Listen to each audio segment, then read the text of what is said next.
Hey everybody, Astro Mommy here. So today I have a treat for you. I'm going to put my hat in the ring for the presidential election here in the United States. I cast a Horary chart asking, will Trump win? And I'm going to go ahead and delineate this chart for you and let you know what I think is going to happen. Now, before we go over this chart, I just want to preface this with, I don't usually do political astrology. I'm actually very new to the mundane astrology world and delineating who's going to be the next president and all of that kind of stuff. And so I actually really hesitated putting this video out there. But I love Horary so much, and I just want to showcase kind of what the chart says. And I'd like you guys to know that this is not my political view in either way. To be completely transparent, I'm a registered independent, and I was rooting for Robert F. Kennedy Jr. So, pretty upset that he's not running anymore. But in an effort to be very objective with the astrology, I wanted to do a Horary chart and just ask this question, will Trump win, and see what the chart said. So let's go ahead and get right into it, okay? I'm going to go ahead and minimize my screen here. All right, so I asked this question on September 29th, 2024. It was a Sunday at 6:53 p.m. Eastern Time.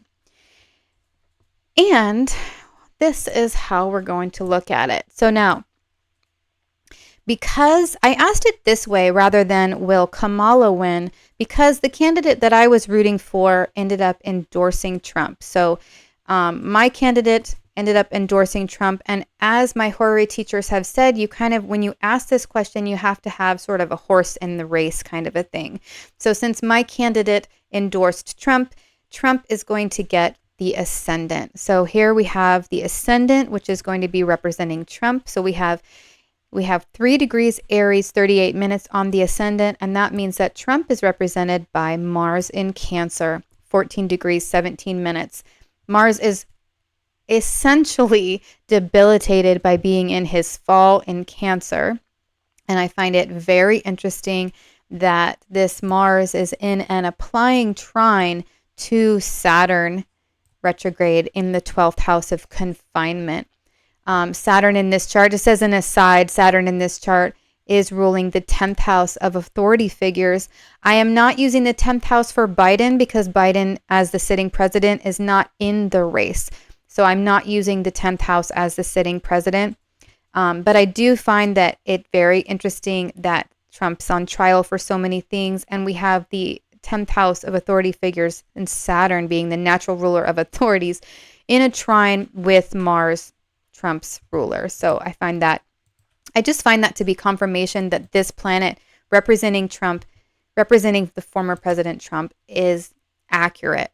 Now, the planet that's going to be representing Kamala Harris, the other presidential candidate, is the 7th house.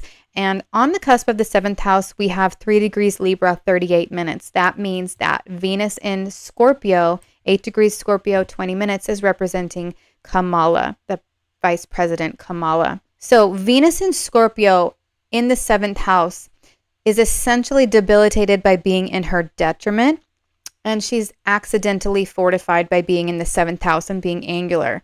That's something I forgot to say, is that Mars is essentially debilitated by being in his fall. I did say that, but he's accidentally fortified by being angular in the 4th house.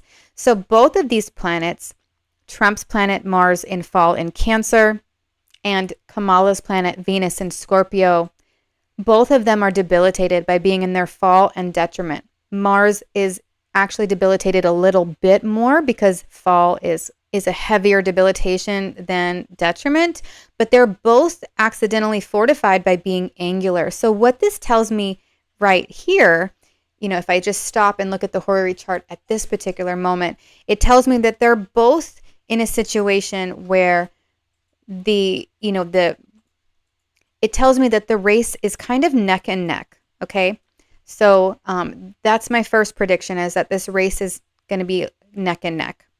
The next thing I'm going to look at, and I'll go ahead and take these two circles off so we can see this easier. The next thing that I need to look at is what is the moon doing? Now, the moon represents the people in mundane astrology. So this is going to be the popular vote. So whatever the moon does next, that's going to represent the vote of the people going to that thing. So I took a look, and the very next transit that the moon will make is a sextile to Venus. So that tells me right off the bat that the vote of the people is going to go towards Venus, and Venus represents Kamala Harris, Vice President Kamala Harris. So that is my prediction, is that even though it will be neck and neck, the actual vote is going to go to the Vice President Kamala Harris.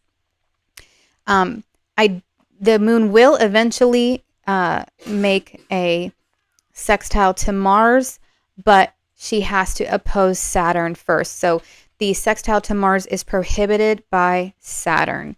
I think that that's really interesting, considering that Saturn is ruling the 10th house of authority figures. So the popular vote from the people can't go to can't go to Mars because of the authority figures or the law getting in the way or something happening with the trial or something like that. So that is my prediction, that Vice President Kamala Harris will get the popular vote. Please keep in mind, please keep it friendly in the comments, okay? I have the utmost respect for everybody, and I don't care who you're going to vote for. And, you know, I love all my audience members, and I hope that you guys don't hate me because I'm registered independent. All right. It's such a divisive world out there. I really hesitated to put out this video because it's obviously very politically charged. But as an astrologer and using the objectivity of the Horary chart, I can really put it out there as an objective prediction. I hope you guys enjoyed this video. Please give me a like and a thumbs up, and subscribe if you'd like to see more Horary chart examples. I do Horary chart examples. I try to get them out every Friday, and I do a daily horoscope Monday through Fridays. All right. Take care, everybody.